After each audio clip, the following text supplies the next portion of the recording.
Kirby, you've been around a lot of NFL quarterbacks. I'm curious just kind of where you think Jake Fromm stacks up, and what do you think about him as an NFL quarterback, as somebody who's been talked about a lot in that regard this offseason?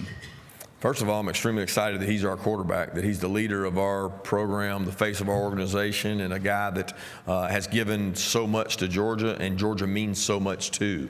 As far as where he stacks up, in the NFL, I don't think that's for me to determine. I think Jake's got tremendous ability. He's a leader. That's the first quality you look for. We had a guy come speak the other day to our team talking about the characteristics that scouts look for. He checks every single box on that list.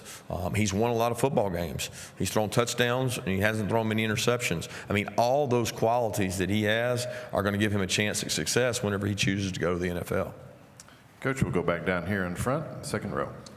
Drew DeArmond, WZZN Radio, Huntsville, Alabama. Coach, I wanted to ask you about a kid from our community that's on your team.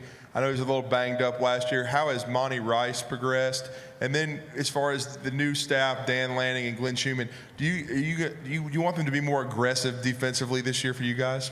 Yeah, first question about Monty Rice. This is a kid that is a very good leader on our program. He works day in and day out, really does a good job in the classroom. He was banged up last year.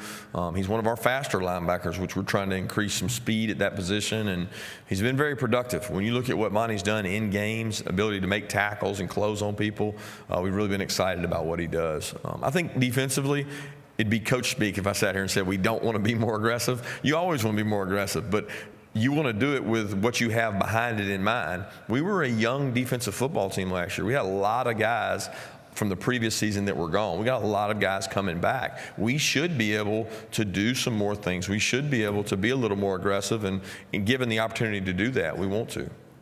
Coach, we'll go back over to the right side on the far aisle. Coach, this is Clint Dumming with 103.7 The Game, host of Under the Dome with CD on Saturdays. Quick question for you. One of the big talking points during opening day, whenever Greg Sankey took the podium, was talking a lot about mental health of student athletes. What's your kind of thought process on handling athletes who are definitely dealing with a lot of struggles, more so off the field and maybe a little bit on the field? Yeah, that's a great question. We actually discussed that at the Destin meetings, and I think Greg was at the forefront on it. Several coaches in our room discussed different issues within their programs. I think it's maybe not talked about enough. And we talked about the education of us as coaches on dealing with mental health issues. And I certainly think that it's beginning to show itself more and more in college football. And if you poll the coaches, it happens more and more where you're dealing with a kid that it's really tough on you to deal with. You've got to have professionals within your department, which we do at the University of Georgia, that do a tremendous job. Our medical staff, Ron Corson, handles all those mental health issues. And you can't do enough to help the young men be successful, and we want to be able to give back to them in that way. Coach, we'll go to the back of this middle section along the left aisle. Hey, Kirby, Brooks Cabina from The Advocate. You mentioned J.R. Reed, a transfer guy, sat out 2016. With the NCAA transfer portal rule right now, I mean, how much does that change roster building for you as a coach, and just how you allocate that throughout the staff and kind of building a team now that it's inevitably here? And for players, you mentioned the graduate transfer part of it that you're supportive, but with the player that you have in there, and I mean, how do you see the NCAA transfer portal from a player's perspective as well? I think from the player's perspective for the NCAA transfer portal, it makes it more streamlined. It's easier to initiate contact with other schools.